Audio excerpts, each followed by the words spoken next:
Inside the magnificent hall of the lakeside villa in Tahoe, Nevada, where crystal chandeliers reflected off elegant suits and evening gowns, my sister's wedding was unfolding perfectly until that fateful moment. Amid the soft music and lively laughter, she suddenly tightened her grip on my hand, the familiar mocking smile spreading across her lips, and yanked me straight forward, stopping right in front of her boss. With a voice loud enough for the entire ballroom to hear, she declared flatly, "This is Laura, the failure of our family." Each word fell cold as ice slamming directly into my chest. My parents were standing close by. My father, John, gave an awkward nod, while my mother Elizabeth leaned in and whispered sharply, "How embarrassing." The atmosphere froze instantly. Conversations stopped mid-sentence, wine glasses hovered in the air, and every pair of eyes turned toward me as if witnessing something unbelievable. Sharon Dale, my sister's boss, a woman in her 50s with a composed demeanor and a sharp navy suit, didn't laugh or look uncomfortable. She simply observed in silence, her gaze moving from my sister to my parents, and finally settling on me. When she heard the name Laura, her eyes sharpened for a split second, as if she had recognized something deep and unexpected, sending a tight knot through my stomach. She remained silent long enough for my sister's confidence to begin cracking, long enough for the entire room to sense that something was about to change. At last, Sharon smiled slowly, a calm smile heavy with meaning, and spoke softly. "Interesting." The unfinished word hung in the air, making my heart race. I couldn't endure another second. Mumbling an excuse about a sudden headache, I turned and walked out into the biting cold of the snowy night, got into my car, and drove straight back to Reno, my hands trembling on the steering wheel as my mind replayed the moment I had been publicly humiliated by my own family in front of hundreds of strangers. The next morning, I sat alone in my small house on the outskirts of Reno, staring at a cup of coffee that had gone cold hours ago. Sleep never came. Every time I closed my eyes, the silence from the ballroom echoed louder than any shout. 3 months earlier, Donna had called out of the blue. Her voice was light, almost casual, as if she were asking me to pick up dry cleaning. "Sis, I'm swamped planning the wedding at Tahoe. You're good at the boring details, right? Can you look over a few contracts?" I should have said no. But she was my sister, and that word still carried weight even after everything, so I agreed to help just a little. It started with reviewing quotes from the venue florist and caterer. Then I spotted the problems. The main contract for the lakeside villa had a penalty clause that could have cost thousands if deliveries ran even 1 hour late. Donna had signed without reading it carefully. I spent 3 late nights on the phone renegotiating, getting the risky language removed, and securing better payment terms. She never asked what I changed. She just said thanks and kept going. Then came the deposits. 2 weeks before the wedding, the photographer and live band both sent reminders that payments were overdue and they were ready to cancel. Donna had forgotten amid some work deadline. Without those bookings, the entire reception would collapse. No professional photos, no music for the first dance. The villa had strict no-refund rules on the venue deposit. I wired the money myself, $8,000 for the photographer, another $6,000 for the band, pulling from a recent client retainer, and telling myself I'd sort it out later. Donna promised to pay me back right away. "You're a lifesaver," she texted. The money never arrived. I kept working anyway. The florist tried to add nearly $4,000 in premium charges, not in the original bid. I caught it, called them directly, and forced a corrected invoice. The catering company quoted inflated rates for bar service. I showed them competitor pricing and negotiated them down by 20%. Every fix happened quietly from my home office late at night or early morning, so it wouldn't interfere with my real clients. Donna never knew how close the whole event came to disaster. To her, everything simply worked out perfectly. At the villa, she stood accepting compliments on how flawless it all looked, while Gregory Hunt smiled beside her, thanking her for bringing her vision to life. And the family had always treated her that way. Every promotion, every new car, every vacation photo got framed and celebrated. My own achievements, quiet turnarounds that saved businesses from collapse, earned at best a polite nod, usually followed by a sigh about how I should settle down or find something more visible. Later that morning, I picked up the phone and called Patricia Glenn, my closest friend for years. I told her everything. The cold coffee, the sleepless night, the way Donna's words still burned. "They still see me as the disappointment," I said, voice low. Patricia listened without interrupting, then spoke gently. "You've carried them for so long, Laura. Maybe it's time to put that weight down." Her words landed softly, but they hit hard. For the first time, I seriously asked myself why I kept stepping in, why I kept protecting someone who never once protected me. The question hung there unanswered as the coffee sat untouched and the morning light moved slowly across the kitchen table. Tuesday the following week, a sleek black SUV pulled up outside my modest office in downtown Las Vegas. I glanced out the window and saw Sharon Dale step out dressed in a crisp navy suit carrying a leather portfolio. She walked straight into the building without calling ahead. My assistant hadn't arrived yet, so I met her at the reception area myself. She took a moment to scan the simple space, neat filing cabinets, a few framed client testimonials on the wall, and her expression showed genuine respect. Then she looked directly at me. "Laura, do you have time for a conversation?" I nodded, surprised but curious why Donna's boss would appear unannounced. I led her to the small conference table in the corner. She placed the portfolio down, and began without any small talk. "That evening at the villa," she said, her tone calm and steady. "When your sister introduced you and said your name, Laura, I didn't make the connection right away. But the way you stood there, completely composed, no defense, no visible anger, it triggered a memory. On the drive home, everything clicked." She paused, watching my face. I stayed silent, letting her continue. 15 years ago, I owned a mid-sized tech startup based in Nevada. We had expanded too fast, taken on massive loans for new servers, signed bad vendor deals, and cash flow was disappearing rapidly. Bankruptcy loomed in less than 2 months. My father had died the previous year, leaving me the company at its most fragile point, and I was about to lose everything he had built. The details flooded back. It was early in my career, one of the first full projects I handled alone after going independent at 26, determined to build a name in turnaround consulting. A young consultant reached out directly. Sharon continued.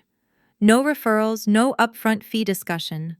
She spent weeks digging through the entire books for free, spotting every leak, overpriced server leases, unfavorable vendor terms, hidden loan penalties. She handed me a precise restructuring plan: renegotiate with creditors, liquidate non-core assets, streamline operations without heavy layoffs. She opened the portfolio and slid an old report across the table. The cover read, "Laura Wade, Independent Marketing Consultant," in the same clean, concise format I still use today. Bullet points, logical structure, no fluff. "I've kept this report all these years," she said, "because you turned the company around without charging a single hour. When I pushed to pay after results showed, you refused. You told me you were just starting out and couldn't take money from someone in real crisis. Your focus and refusal of recognition reminded me of my own early drive." I stared at the faded pages. Memories rushed in, late nights poring over spreadsheets, endless cold calls to suppliers, drafting extension letters to banks. The startup consolidated routes, sold excess equipment, and 3 years later turned those proceeds into smart investments that fueled sustainable growth. The company I lead today exists because of your intervention. My entire path changed from that single act of help from someone who expected nothing in return. She leaned forward slightly. At the wedding, I recognized the same steady composure, the same quiet strength of the person who saved my business without seeking credit. The professional style in that report matches everything about you now. I sat speechless. That project had mattered to me back then, but clients moved on and I had filed it away among hundreds of others. No one had ever mentioned it again, much less expressed gratitude years later. Why come here now? I asked, genuinely curious. She closed the portfolio carefully. Because the way your family described you didn't match the woman I knew had rescued my company. The consultant who acted without fanfare is not a failure. And since Donna works under me, I've started noticing certain patterns in the office shortcuts, people taking credit where it isn't due. She didn't elaborate further yet. The implication lingered, but she shifted to my current work. I described recent cases rescuing a family distribution business from foreclosure, guiding a regional supplier through major supply chain disruptions. She listened closely, asking sharp follow-up questions that showed deep understanding of the field. We talked for nearly an hour. Sunlight shifted across the office walls as she shared brief updates on how the company had grown since my involvement. New divisions, steady expansion, community initiatives. It felt strange yet deeply validating to have someone from outside my family finally acknowledge the real impact of what I do. Over the next few days, through follow-up calls and in-person meetings, Sharon moved the conversation to the true reason she had sought me out beyond our past connection. She explained that she had quietly launched an internal audit at her tech company about 10 months earlier, triggered by inconsistencies in financial reporting across departments. Donna had fallen under scrutiny early on. Sharon laid out the evidence, methodically placing printed reports, email threads, and annotated spreadsheets on the conference table. The biggest issue centered on a high-value contract with a national retail client for optimized digital marketing and distribution logistics. The project had been publicly presented as Donna's personal achievement. She had given the final presentation, received praise from senior leadership, earned a substantial performance bonus, and secured a promotion recommendation. In truth, the core work belonged to a junior strategist named William Fox. William had invested 6 months researching market data, constructing financial models, and drafting the initial proposal. Donna joined only in the last 2 months, then systematically claimed credit. Email records showed her instructing team members to route all updates through her personally. She forwarded them to executives with minor rephrasings, positioning them as her own ideas. The commission linked to the deal totaled $47,000, plus the visibility that fast-tracked her career. That was merely the start. Sharon opened another folder containing 18 months of expense reports. Donna had consistently submitted personal spending as valid business costs. A weekend getaway in Vegas was recorded as client development meetings with prospective partners. A luxury hotel stay in Miami was categorized as networking event coordination. High-end clothing, suits, shoes, accessories were listed as professional attire needed for executive presentations. Even preparatory expenses for her wedding, including catering, tastings, and venue scouting, had been quietly charged to the company. The total misappropriated amount exceeded $110,000. The pattern began small, with minor reimbursements that went unnoticed and escalated as scrutiny remained absent. Sharon's forensic accounting team cross-checked every entry against personal credit card statements, calendar entries, and travel itineraries. The discrepancies were irrefutable. I listened, a combination of disbelief and grim familiarity settling in. Donna had always gravitated toward shortcuts when they served her. The documented trail made denial impossible. Sharon revealed one final twist. Among the flagged items was a personal email chain from Donna to Gregory Hunt. It was labeled networking coordination in the expense system, but the content clearly detailed honeymoon planning, reservations, destination discussions, romantic itineraries. The deception extended beyond work.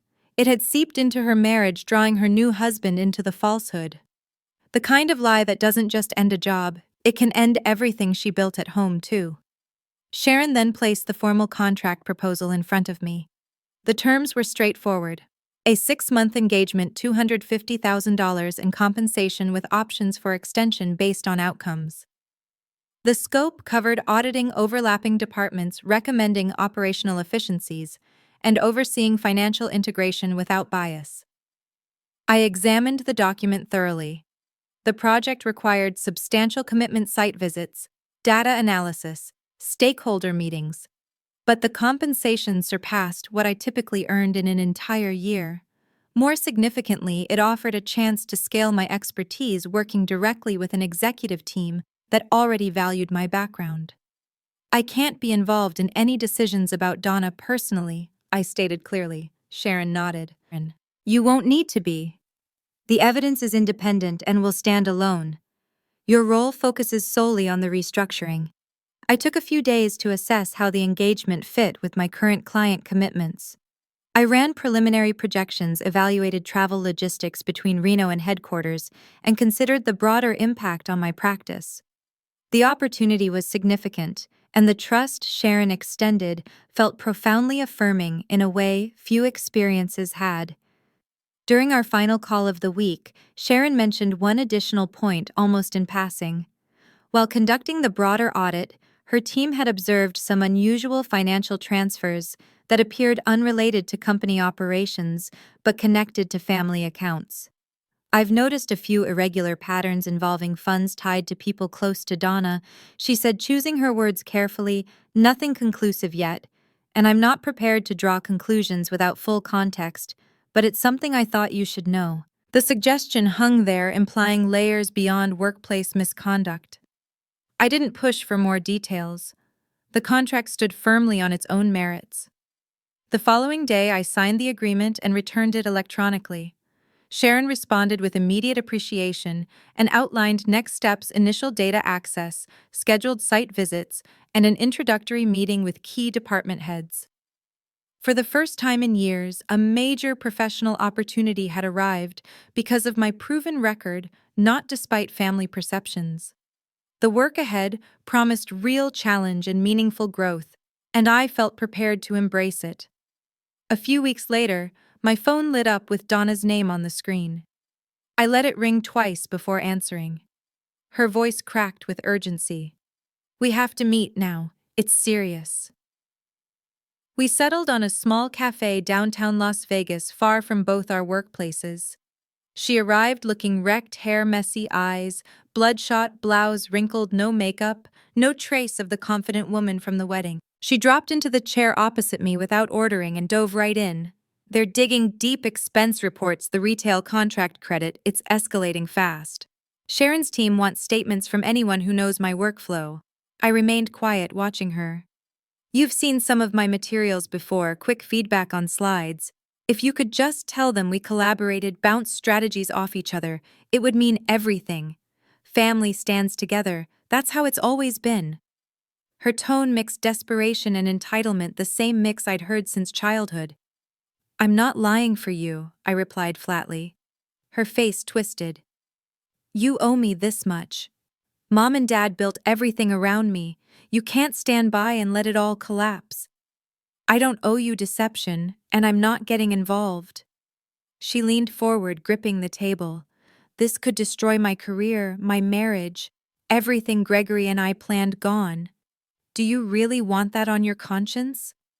I stood up slowly. Your decisions, Donna, not mine. She trailed me to the door, lowering her voice. Think about the family, what this does to all of us. After that, the messages flooded in. Calls at strange hours, some from hidden numbers. Voicemails began pleading, then turned sharp, accusing me of jealousy, claiming I'd resented her success forever. Texts came in waves listing holidays I'd hosted, favors I'd quietly covered, now reframed as debts she demanded repaid. Then the documents appeared in the company's shared system. Files originating from an email address almost identical to mine. One character altered in the domain. The contents were damning step-by-step instructions on shifting personal expenses to business categories, guidance on redirecting team credit in reviews. They were time-stamped to imply long-term consultation, making me look complicit. I found them while reviewing shared drives for my restructuring work. The creation times clustered in a single evening window. IP traces led straight to Donna's workstation. When someone turns on you like that after all the years you stayed quiet, it changes how you see family forever. I captured everything methodically: screenshots, metadata, export logs. I sent the full package to Sharon's compliance officer, first, then provided a clear statement when requested.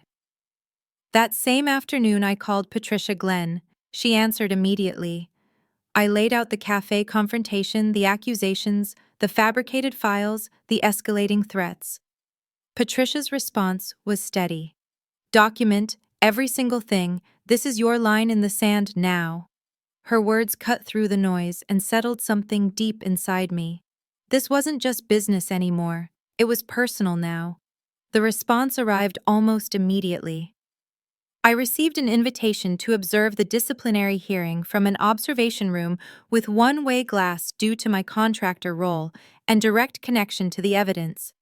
I arrived early, took my place behind the mirrored wall, and waited.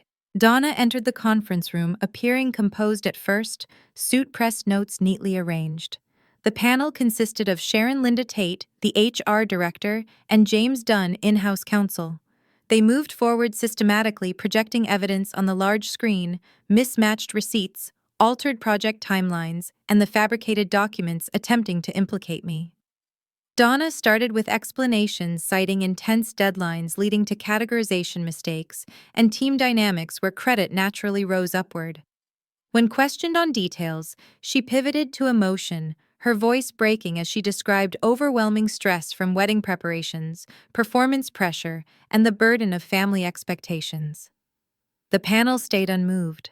Linda Tate announced the decision: professionally immediate termination for gross misconduct including fraud and attempted obstruction. The company would seek civil recovery of all misappropriated funds exceeding $110,000 through appropriate legal channels.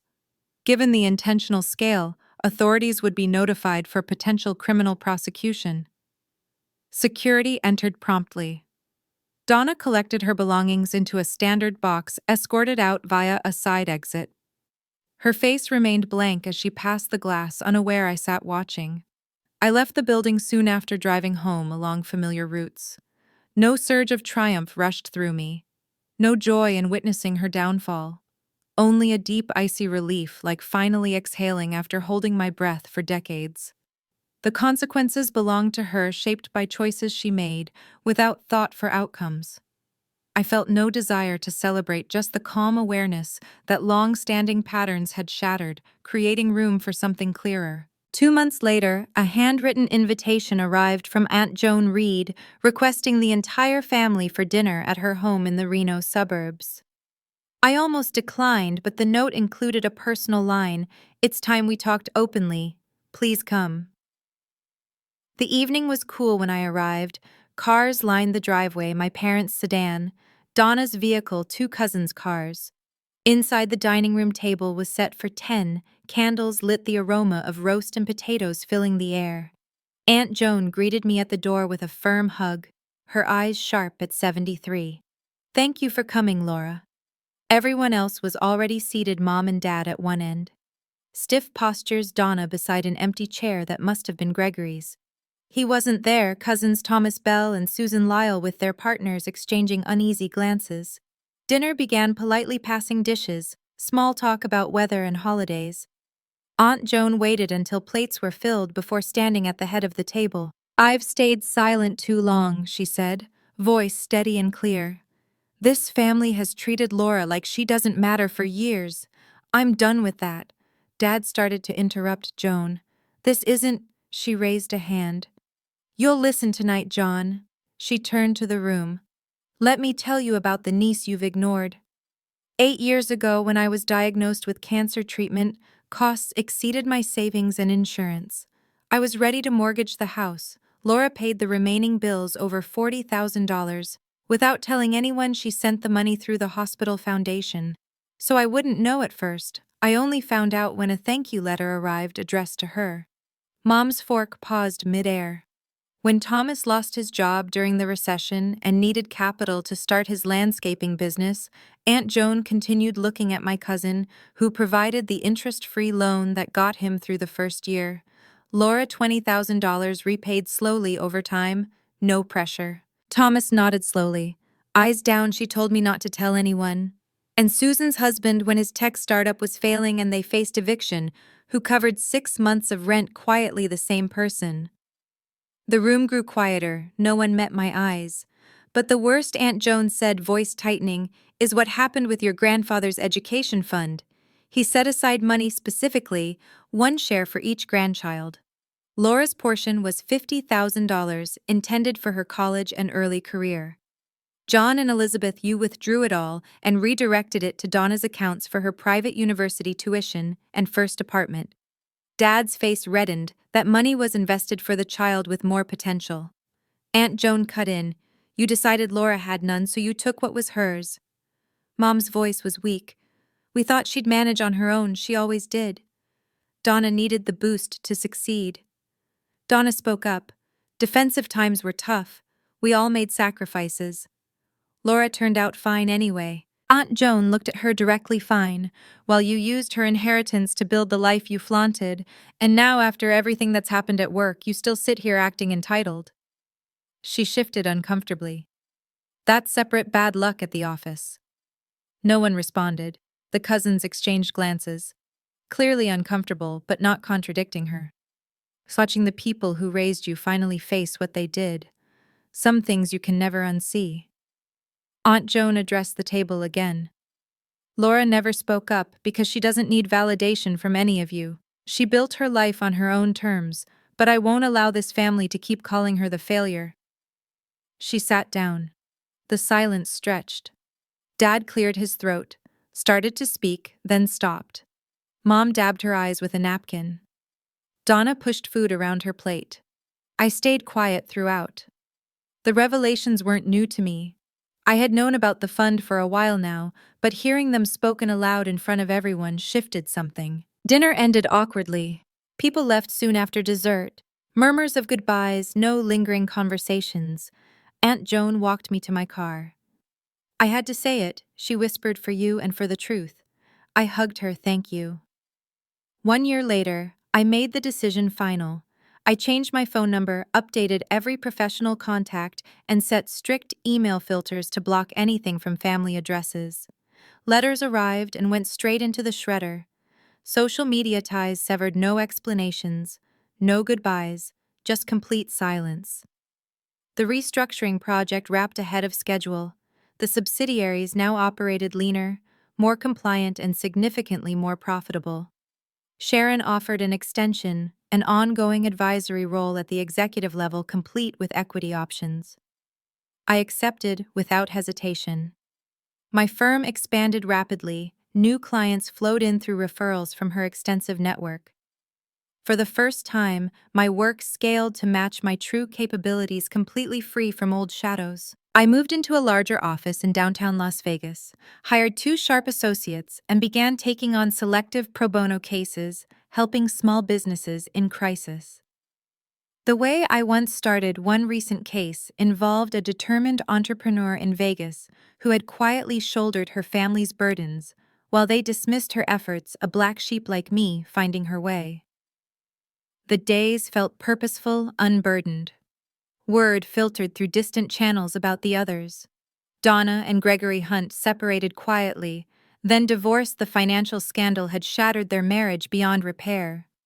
The civil suit drained her savings, judgments accumulated with interest. Job applications went nowhere.